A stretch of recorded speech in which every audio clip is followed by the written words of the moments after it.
Hi folks, Pat Healy here for the Laker News. We're in Bears Lake for an announcement by Conservative leader Pierre Poilievre. It's time to put Canada first for a change.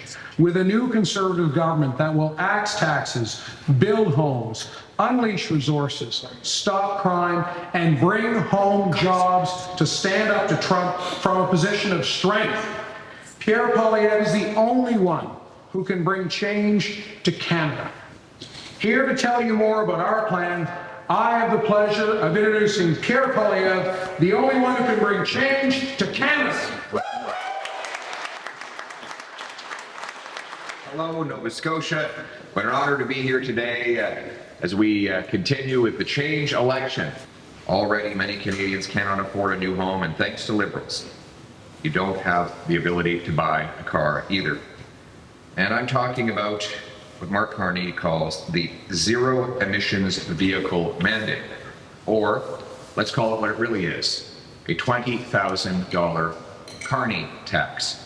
Starting next year, the Liberals are going to punish auto manufacturers who, in the opinion of Liberals, sell too many gas-powered vehicles.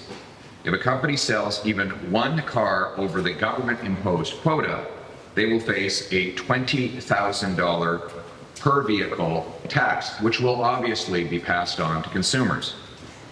Now, that's not a penalty for the car company. They'll just pass it on. It's a penalty for you, the consumer. If you want to buy a vehicle that is gas-powered, then you will very likely face taxes on that vehicle if the Liberals are re-elected. This is Mark Carney's vision for Canada. A country where you don't get to choose what kind of car you drive, where prices on everything skyrocket to fund his radical ideology, where Canadian workers in places like Oshawa and Windsor face losing their jobs just to justify the ideological fantasies of out-of-touch bankers and Liberal ideologues, people who spend too much of their adult life outside of Canada, disconnected from the reality of Canadian life. Now, make no mistake, this is an attack on your paycheck, and it's a direct hit to the auto workers. Independent economist Dr. Ross McKittrick estimates that this Liberal ban on gas-powered vehicles and the tax that it applies on the remaining vehicles that are allowed to be sold will kill 38,000 Canadian auto sector jobs and cost our economy $138 billion. That's billion with a B. And who benefits from all this? Foreign automakers. Tesla will benefit. Mark Carney wants you to pay a $20,000 tax on a gas-powered vehicle to pay credits to Tesla, a foreign automaker, sending our money and our jobs abroad once again. No wonder Donald Trump says he prefers when Liberals run Canada and keep the economy weak and costly. Of course he does, because their disastrous economic policies send our jobs straight south. But Mr. Carney won't stop with taxing gas-powered vehicles. He wants to get rid of those vehicles altogether. Listen to the quote from his book, which he wrote just 4 years ago.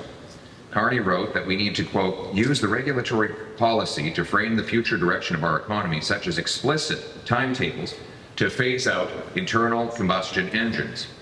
These measures are critical, he says, and that's exactly what he plans to do. The Liberals have set a deadline to ban new gas-powered vehicles altogether by 2035, but that ban is phased in starting next year. In other words, this is not a tomorrow problem, this is a now problem. Dealerships like this one across Canada have no idea how they're going to meet these timelines, how they're going to continue operating and selling vehicles. Many will have to lay off salespeople and other staff, and many more will have to raise prices dramatically on Canadian consumers. This at a time when our economy is at record weakness and our consumers are taxed to the max. Mr. Carney doesn't care if your family has to choose between affording a warm home or a working car. He doesn't care if a young couple trying to start a life can't afford their first vehicle. Well, we've got news for Mr. Carney. Canadians are taking back control of their lives for a change. A new Conservative government will axe the Carney tax. No $20,000 tax on gas-powered cars, no permanent bans on the cars we love and rely on. Let me be clear, I have nothing against electric cars. If you want one, buy one. Free choice. Make your own decision. I encourage you to buy one that's made in Canada, and I go even further to say that a Conservative government would bring real change and axe the federal sales tax on any vehicles made in Canada. Conservatives will maintain and clean incentives and continue to back the auto sector.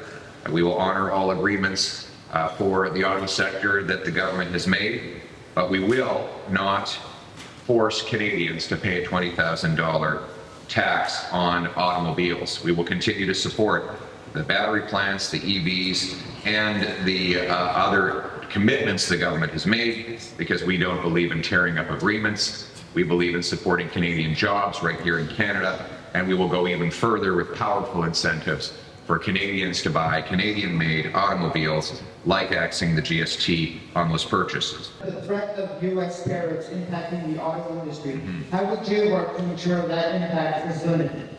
First of all, I will axe the carny tax. Can you imagine, in the middle of this trade dispute, how irresponsible the Liberals and Mark Carney must be to contemplate a $20,000 tax on Canadian-made gas-powered vehicles? It is utterly reckless. Not only is Mr. Carney continuing with the disastrous policies of Justin Trudeau, he wants to take them even further.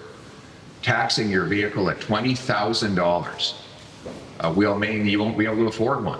So when people's old vehicle is breaking down, they can't afford a new car, they can't afford the Carney tax, how are they going to get to work? What are they going to do? And how are we going to keep jobs in this country when there's a new tax, Liberal tax, on vehicles? I will axe that tax, and I will let Canadians choose their own automobile. They will make their own decisions for themselves. Rural people, suburban folks need cars and trucks, and we need to protect their ability to make that decision. Furthermore, we want to encourage Canadians to buy Canadian automobiles. So we will. We're at Steele Halifax, where Conservative leader Pierre Poilievre announced he would scrap the $20,000 tax on gas-powered cars. Pat Healy for the Laker News in Bears Lake.